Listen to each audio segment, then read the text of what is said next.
2021 திராவிட முன்னேற்ற கழகத்தினுடைய தேர்தல் வாக்குறுதி பாத்தீங்கன்னா 505 வாக்குறுதிகள் கொடுத்தாங்க. அதுல 373வது வாக்குறுதி அப்படின்னு பாத்தீங்கன்னா, தமிழகத்துல எங்கெல்லாம் அந்த ஜல்லிக்கட்டு காளை வளர்க்குறாங்களோ அவங்களுக்கெல்லாம் மாதந்தோறும் ரூபாய் 1000 வந்து வழங்கப்படும் அப்படின்னு சொல்லிட்டு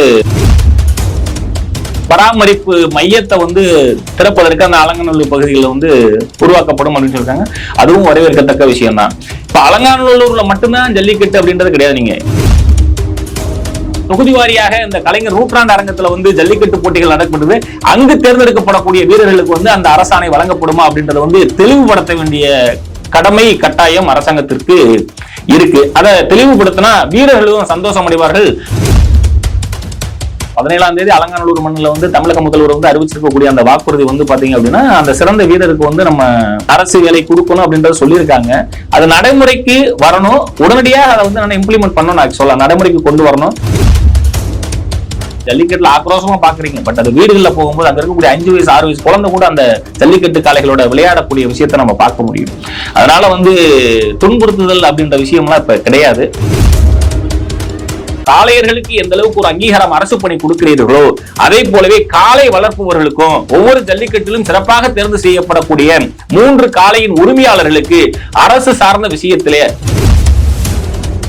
திமுக தனது தேர்தல் வாக்குறுதியில 55 வாக்குறுதிகள் கொடுத்திருந்தாங்க 2021 தேர்தலுக்கு முன்னதாக. அதுல பாத்தீங்கன்னா 373 இருக்கக்கூடியது ஜல்லிக்கட்டு காளை வளர்ப்பவர்களுக்கு 1000 ரூபாய் கொடுக்கப்படும் அப்படின்றது சொல்லியிருந்தாங்க.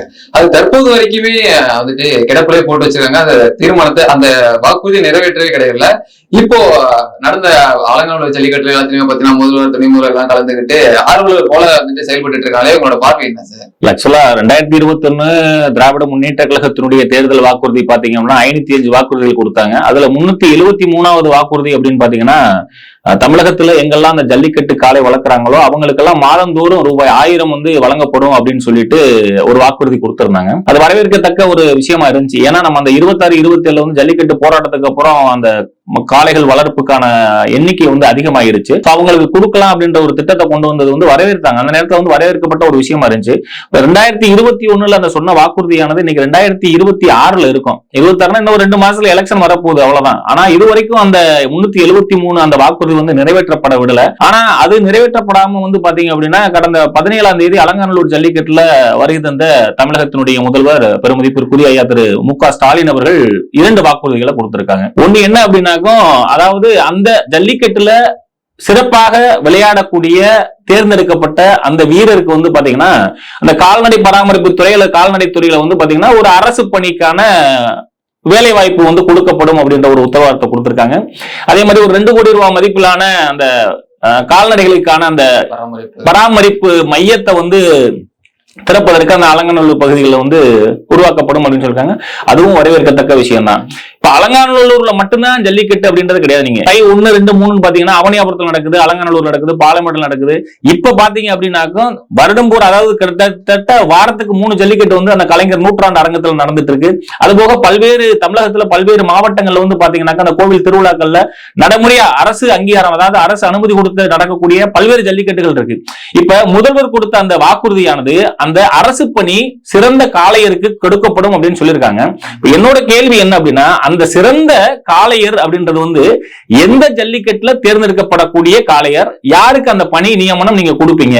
அவனியாபுரத்துல தேர்ந்தெடுக்கப்பட்ட சிறந்த வீரருக்கான பணி என்ன? பாலமேடுல தேர்ந்தெடுக்கப்பட்ட சிறந்த வீரருக்கான அந்த பணியாணை கிடைக்குமா?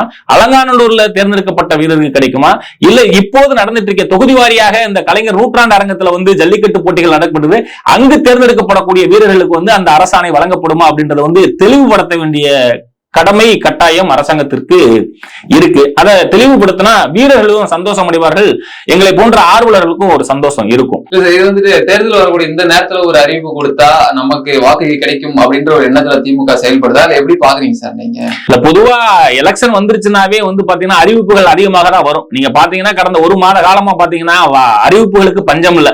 பல்வேறு விதமான அறிவிப்புகள் 4 வருஷமா போராடிட்டு இருக்கவங்களுக்கு எல்லாம் தீர்வு எப்ப கிடைக்கும் அப்படின்னா அந்த கடைசி அந்த 6 மாசத்துல தான் கிடைக்கும். அது போல நிறைய உதாரணங்கள் இருக்கு.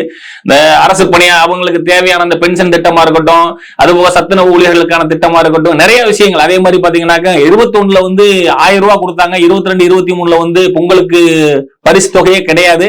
அதுக்கப்புறம் பாத்தீங்கன்னா இப்போ 3000 ரூபாய் கொடுத்திருக்காங்க. சோ அப்படின்னும் போது தேர்தல் நெருங்க அந்த இலவசங்களும் அறிவிப்புகளும் அதிகமா வரும். சோ அது மாதிரி இந்த ஜல்லிக்கட்டு சார்ந்த விஷயங்களும் இருந்துடக்கூடாது அப்படின்றதான் எங்களுடைய ஒரு காளைய வளர்ப்புக்காக 1000 ரூபாய் கொடுக்கறன்னு சொன்ன தமிழக அரசு அதை எதிர்பார்த்து இருந்தீங்களா? இந்த மாதிரி இருந்தா நல்லா இருக்கும், ஊக்கத்தொகை இருந்துச்சுன்னா நல்லா இருக்கும் அப்படின்னு எதிர்பார்த்தீங்களா? அல்லது காளை வளர்க்கறவங்களுக்கு அது தேவையா இருக்கா சார் அந்த இடத்துல? இல்ல, காளை வளர்ப்பவர்கள் எல்லாமே பெரிய ஆட்கள் கிடையாது. சோ அதை வளர்க்கறதுக்கு ஒரு மெயின்டெனன்ஸ், அதாவது பராமரிக்கக்கூடிய செலவு, ஏதாவது ஒரு அதுக்கு உணவுப் பொருள், ஏதாவது பருத்தி கொட்டை புண்ணாக்கு வாங்குறது கூட ஒரு 1000 ரூபாய் உதவியா தானே இருக்கும். ஒரு பாரம்பரியமான ஜல்லிக்கட்டு, ஒரு வரலாற்று சிறப்பு மிகுந்த வெற்றியா கொண்டாடப்படக்கூடிய அந்த ஜல்லிக்கட்டு போட்டியில காளை வளர்க்கக்கூடிய ஒவ்வொருவருக்கும் என்ன சொல்ற ஒரு மரியாதை நிமித்தமாக அரசு செய்யக்கூடிய ஒரு மரியாதையை கூட அதை நம்ம பார்க்கலாம். அதை நிவாரணமா பார்க்க தேவையில்லை, அது ஒரு உதவியா பார்க்க தேவையில்லை. காளை வளர்ப்பவர்கள் அங்கீகரிக்கக்கூடிய ஒரு விதமா தான் அந்த 1000 ரூபாய் இருந்துச்சு. அது கொடுத்திருந்தா ரொம்ப சிறப்பா இருந்திருக்கும். பட் இதுவரைக்கும் அது நடக்கல. 373க்கு விடை எப்ப கிடைக்கும்ன்றது ஏக்கத்தோட தான் எல்லா ஜல்லிக்கட்டு ஆர்வலர்களும் அந்த காளை வளர்ப்பவர்களும் எதிர்பார்த்துட்டு இருக்கோம். பாஜக முன்னாள் மாநில தலைவர் அண்ணாமலை அவர்கள் வந்துட்டு சொல்லியிருந்தாரு, நான் கூட காளை வளர்த்துட்டு இருக்கேன், எனக்கு கூட 1000 ரூபாய் தரானா இது தரல அப்படின்னு சொல்லி மேடையில பேசியிருந்தாரு. அதற்கு பதில்ன்றது திமுக தரப்புல இருந்து இல்லாம இருக்கே, என்ன காரணம் சார்? இல்ல, இப்ப 4 வருஷமா ஒரு அண்ணாமலைஜி அது கேட்கிற மாதிரியே பாத்தீங்க அப்படின்னா நிறைய பேர் கேட்டிருக்காங்க. நிறைய பேர் அதுக்கு யாரு கேட்ட கேள்விக்குமே இது வரைக்கும் அதுக்கு விட வராம தான் இருக்கு. அதுக்கு எப்ப விட வரும்ன்றது தெரியல எனக்கு ஆக்சுவலா. இப்போ மதுரையில நடந்த அந்த அலங்காநல்லூர் ஜல்லிக்கட்டுக்கு முதல்வர் வந்திருந்தாரு சார். வருடந்தோறும் இப்படி நடக்கக்கூடிய நிகழ்ச்சிக்கு, ஒரு முறை நடக்கக்கூடிய நிகழ்ச்சிக்கு வந்துட்டு இருக்காங்க. ஆனா அவங்களுக்கான தேவைன்றது பூர்த்தி செய்யறாங்களா அரசு தரப்புல இருந்து சார்? இல்ல, இப்ப நீங்க ஒரு 2 நாளைக்கு முன்னாடி கூட பாத்தீங்க அப்படின்னா ஒரு தளர்வு கொடுத்திருக்காங்க, ஒரு சில விஷயங்களுக்கு தளர்வு கொடுத்திருக்காங்க. அதுவும் பாத்தீங்க அப்படின்னா இப்ப முடிஞ்சு, இப்ப 2021 ஆரம்பிச்சு 26 இந்த ஜல்லிக்கட்டு 3 முடிஞ்சு. சோ இப்போ அந்த தளர்வுக்கான அறிக்கை வந்திருக்கு. இதை முன்னாடியே செஞ்சிருந்தா நல்லா இருந்திருக்கும். அதாவது என்ன பண்ணிருந்தாங்க அப்படின்னா ஒரு 3 விதமான கட்டுப்பாடுகள் இருந்துச்சு. ஜல்லிக்கட்டு போட்டி நடத்தக்கூடிய அந்த கமிட்டி என்ன பண்ணணும்னா ஒரு பத்திரத்துல வாக்குறுதி கொடுக்கணும். ஒரு அவங்களுக்கான உத்தரவாத பத்திரம் கொடுக்கணும். அதே மாதிரி மாடுபிடி வீரர்களுக்கு பாத்தீங்கன்னாக்கா அந்த இன்சூரன்ஸ் கம்பல்சரியா இருந்துச்சு.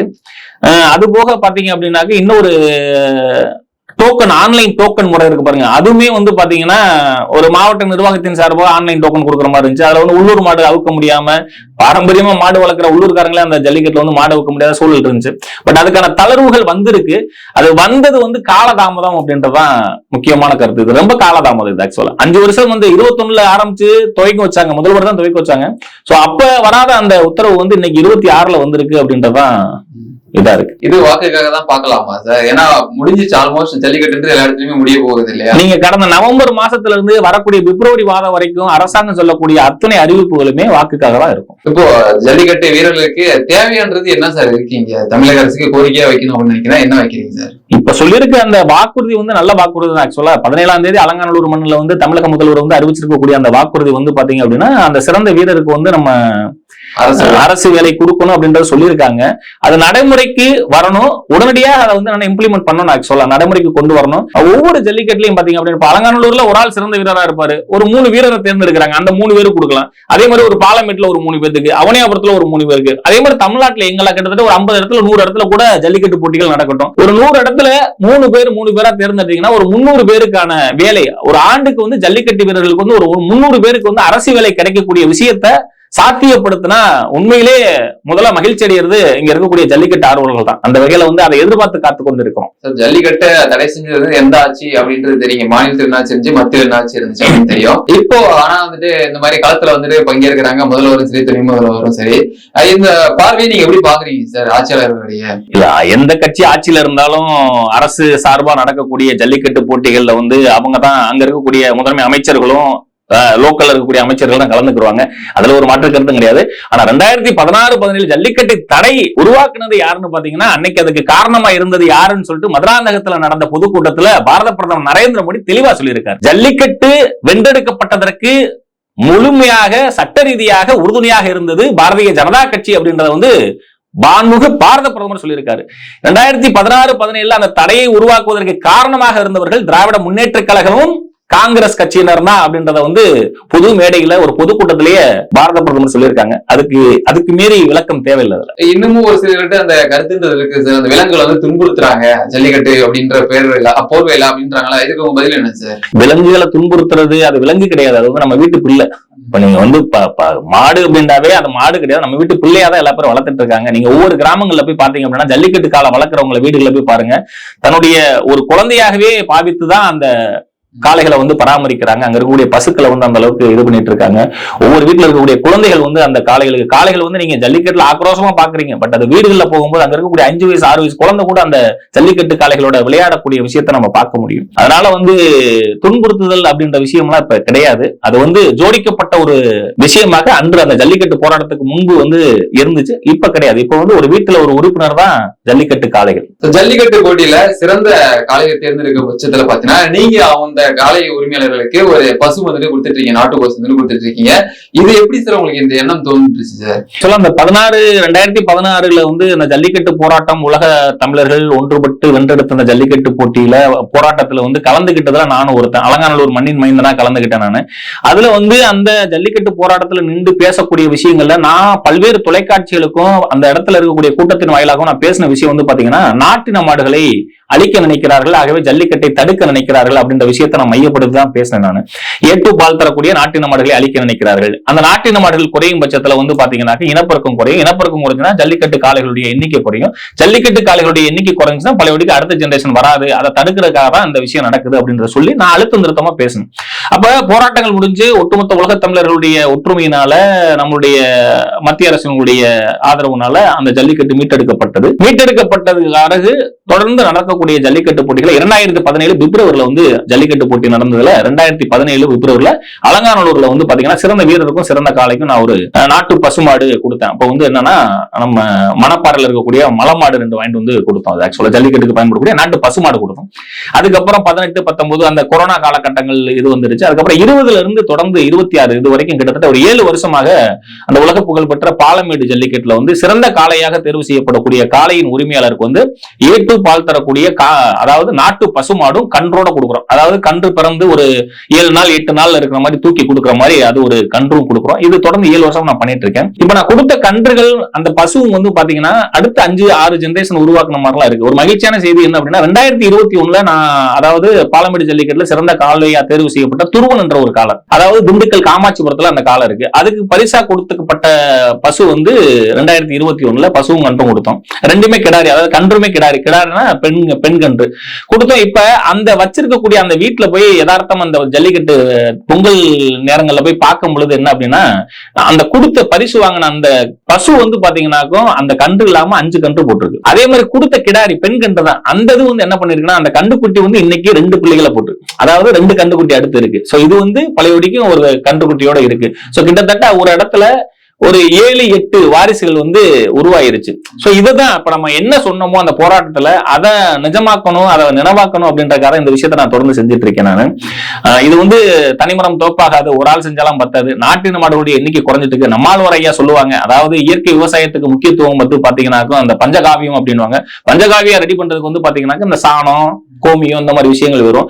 நாட்டின மாடுகளுடைய அத்துணை கழிவுகளுமே வந்து ஆரோக்கியமான இயற்கையான மருத்துவ குணம் நிறைந்த விஷயம். சோ அப்ப வந்து ஒவ்வொரு வீட்லயும் நாட்டு பசுக்கள் வளர்க்கணும். அத பால் ரொம்ப கம்மியா கறக்கும் அப்படின்றலாம் சொல்றாங்க. ஒவ்வொரு பொருளுக்கும் ஒரு மதிப்பு இருக்கிற மாதிரி தரம் எப்பயுமே உயரத்துலதான் இருக்கும். இது தரமான பொருள். இதை ஏற்றுன்றது பால் வந்து பாத்தீங்கன்னா நாட்டு பசுக்களுடைய பசு பால் வந்து பாத்தீங்கன்னா தாய்ப்பாலுக்கு நிகரான ஒரு பால். அதனால அதனுடைய விலை சற்று அதிகமாகத்தான் இருக்கும்.